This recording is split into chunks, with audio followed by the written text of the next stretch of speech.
Sir మీరు చెప్పండి, మాజీ మంత్రివర్యులు ఉన్నారు ఇక్కడ, ఎలా చూస్తారు దీన్ని? మావిగన్ అనంగంలోనే అసలు తత్రపాటు గత్రపాటు గురై ఏదేదో వ్యాఖ్యలు వచ్చినట్టుగా కనపడుతుంది. మీరు ఎలా ఏం చెప్తారు? కూటమి ప్రభుత్వం 2,00,000 కోట్ల రూపాయలతోటి అమరావతి నిర్మాణం చేపడతామని చెప్పి మొదటి రోజు నుంచి చెప్తా ఉంది. ఇప్పటికీ ఇందాక మా అధ్యక్షుల వారు చెప్పినట్టు అందులో ఒక్క అడుగు కూడా ముందుకు పోలేదు. బిల్డింగ్లు ఏవైనా కూడా కేవలం టెంపరీ బిల్డింగ్స్ అని చెప్తున్నటువంటి పరిస్థితుల్లో వాళ్ళు ఏదో విధంగా ఆ యొక్క అమరావతి రైతులలో నెలకొంటున్నటువంటి అసహనాన్ని కూడా గుర్తించి దాన్ని డైవర్షన్ పాలిటిక్స్ కింద ఏదో రాజధాని పార్లమెంట్లో పెట్టాలని చెప్పి దాన్ని పక్క తిప్పితే ఈరోజు మా నాయకుడు జగన్మోహన్ రెడ్డి గారు చక్కటిగా ఒక ప్లాన్ బి, మేము కూడా అన్నాం, మూడు రాజధానులన్నీ ఒక ఆలోచన తీసుకొచ్చాం. కానీ ఈరోజు ప్రజల యొక్క ఆశయాలకు వాళ్ళ యొక్క ఆలోచనలకు అనుగుణంగా ఈరోజు ఇంకొక ప్రతిపాదన చేయడం జరిగింది. చక్కటి ప్రతిపాదన ఏంటి? 60 లక్షల మంది ప్రజలు కవర్ అయ్యేటట్టు 20,000 కోట్ల రూపాయలతోటే ఒక మంచి రాజధాని నిర్మాణం జరుగుతుంది. నువ్వు 2 లక్షల కోట్ల రూపాయల నిర్మాణము, ప్రతి బిల్డింగు ఖర్చు అంటికిన 14,000 రూపాయలు ఎసెప్టీ. దాని ప్రకారం అది ఎప్పుడు కావాలా, ఏం కావాలా? ఈరోజు సరే ఉన్న కాడికి నువ్వు ఏదో 30,000 ఎకరాలు తీసుకున్నావు కదా, మరి ఆ దానికన్నా వాళ్ళకి డెవలప్ చేసి కమర్షియల్ ప్లాట్లు, రెసిడెన్షియల్ ప్లాట్లు ఇస్తామన్నా అది ఇవ్వలేదు కదా. ఇప్పుడు మళ్ళీ కొత్త పాట అందుకొని ఇంకొక 50,000 ఎకరాలు కావాలా? ఆ 50,000 ఎకరాలతోటి మళ్ళీ నేను ఎయిర్పోర్ట్ కట్టిస్తా, రైల్వే స్టేషన్ కట్టిస్తా. రైల్వే స్టేషన్కి 2,000 ఎకరాలు ఎక్కడ నేను చూడలే.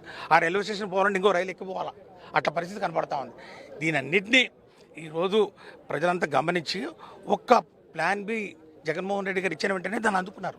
ఈ రాష్ట్ర ప్రజలందరూ కూడా దాన్ని అందుకొని అవును ఇది చాలా బాగుంది, ఇది ఈ 60 లక్షల మంది ప్రజలకు మేలు కలుగుతూ ఉంది, మొత్తం రాష్ట్రంలో ఉన్నటువంటి అన్ని 5.5 కోట్ల మందిని విస్మరించి కేవలం అమరావతిలో మరి ఈరోజు 2 లక్షల కోట్లు పెట్టడం కరెక్ట్ కాదు, ఇది దీని మీద చర్చ జరుగుతూ ఉందని చెప్పి ఈరోజు అందరూ గమనించి చంద్రబాబు నాయుడు చేసినటువంటి ఆ ప్రయత్నం అంతా ఏది? పార్లమెంట్లో బిల్లు పెట్టి దండం పెట్టి ఏదో స్వాతంత్రం తెచ్చినట్టు, ఆంధ్రప్రదేశ్కు కొత్త రాజధాని తెచ్చినట్టు ఒక పేరును చట్టం రాజధాని అనేది సిగ్గుచేటు. ఇంతవరకు ఎక్కడాలు కూడా అలాంటిది ఈరోజు అది జరుగుతూ ఉంటే ఈ రాధాకృష్ణ ఏదైతే ఉన్నారో ఏబిఎన్ రాధాకృష్ణ, ఇంకా ఆయనను అంతకన్నా ఇక మేము ఎందుకంటే ప్రజాస్వామ్యవాదులం, మరి విలువలను కాపాడేవాళ్ళం, పత్రికా రంగంలోని విలువలను కాలరాస్తూ సభ్య సమాజం తలదించుకునేలాగా ప్రజాస్వామ్యవాదులు ఎవరు హర్షించదగా మరి కార్యక్రమాలు కానికుండా ముఖ్యంగా మహిళలను కించపరిచే విధంగా అమ్మ చెప్పినట్టు ఈరోజు పిల్లల్ని చెల్లెలుగా చేసి ఎవరన్నా కానీ మాట్లాడే భాష కూడా చాలా జుగుప్సాకరంగా ఉంది. భాష ఈ విధంగా మాట్లాడడము నిజంగా ఆయనకే చెల్లింది.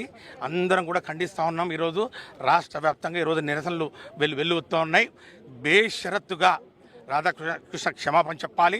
క్షమాపణ చెప్పని పరిస్థితుల్లో ఖచ్చితంగా ఇది మేము మరి ఆ యొక్క ప్రెస్ బ్యూరోకి ఇన్ఫామ్ చేయడము, ఈ పేపర్కు మరి రద్దు చేయడము, లేకపోతే దీని యొక్క సర్క్యులేషన్ ఏదైతే ఉందో పూర్తిగా బంద్ చేసేంత వరకు మేము ఈ యొక్క ఉద్యమాన్ని మరి ముందుకు తీసుకుపోతాం. దీని మీద నీకు నిజంగా దీని మీద నచ్చకపోతే ఈ యొక్క మావిగన్ ఒక ఆలోచన విధానం, ఒక భావజాలం నీకు నచ్చకపోతే చర్చ పెట్టు. నువ్వు మామూలుగా పెడుతున్నావు కదా, జగన్మోహన్ రెడ్డికి ఏదైనా మీటింగ్ పెడితే సాయంత్రానికి ఈవినింగ్ అన్ని TV5లో, ABNలో, ఇక మహా టీవీల్లో, ఛానల్లో ఇక చర్చల మీద చర్చలు పెట్టు. నీకు దమ్ముంటే చర్చలు పెట్టి ఈ రాష్ట్ర ప్రజల యొక్క అభిష్టాన్ని, వారి యొక్క ఆలోచనను నువ్వు తెలుసుకో. అంతేకాని ఈ విధంగా వైసీపీ నాయకుల, కార్యకర్తల, మహిళలు, ముఖ్యంగా వారి యొక్క భార్యల మీద, మరి చెల్లెల మీద అసభ్యకరమైన పదజాలం వాడి ఈ విధంగా మరి రాధాకృష్ణ తన పేపర్ని అడ్డం పెట్టుకొని, అదొక పేపర్ అయ్యా, అది ఒక మరి పెత్తందారుల చేతిలో ఉన్నటువంటి ఒక కరపత్రిక, దాన్ని ఖచ్చితంగా నిషేధించాలని చెప్పి మేము డిమాండ్ చేస్తాం.